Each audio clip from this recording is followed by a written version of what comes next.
Shalom Bapak Ibu, Saudara yang dikasihi oleh Tuhan. Pagi hari ini kita bersama-sama merenungkan firman Tuhan dengan tema Bertobatlah, kerajaan Allah sudah dekat. Dalam Lukas 13 ayat 2-3 berkata, Yesus menjawab mereka, "Sangkamu orang-orang Galilea ini lebih besar dosanya daripada dosa semua orang Galilea yang lain, karena mereka mengalami nasib itu?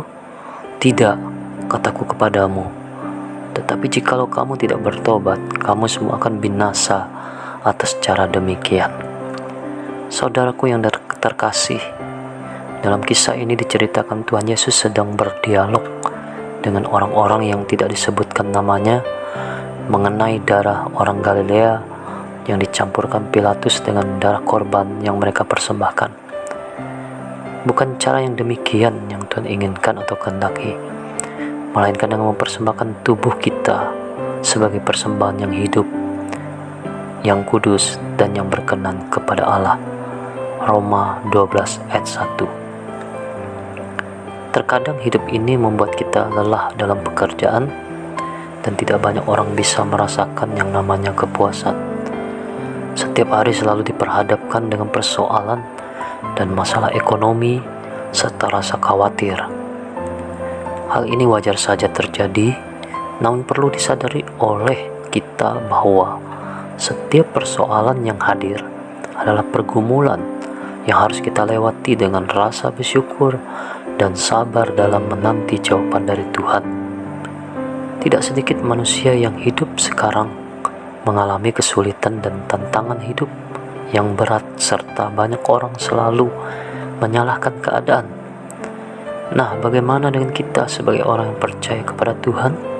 Apakah nasib kita sama dengan mereka? Tentunya berbeda, karena bagi kita hidup ini harus dilewati dengan rasa syukur dan selalu mengandalkan Tuhan dalam segala keadaan.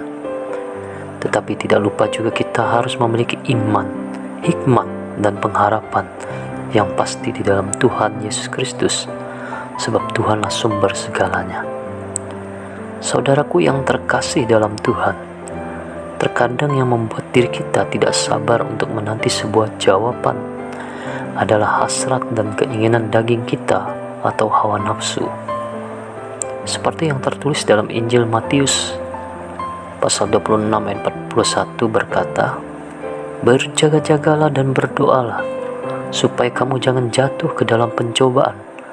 Roh memang penurut, tetapi daging lemah."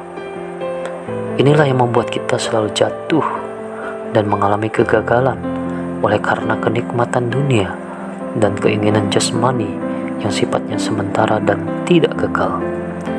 Dengan demikian, saudaraku yang terkasih, tetaplah andalkan Tuhan dalam hidupmu dan jauhkanlah dosa itu daripadamu, serta bertobatlah. Maka kamu tidak akan binasa, melainkan memperoleh hidup yang kekal.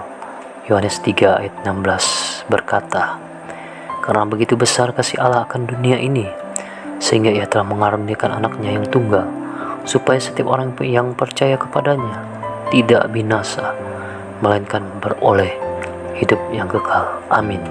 Tuhan Yesus memberkati.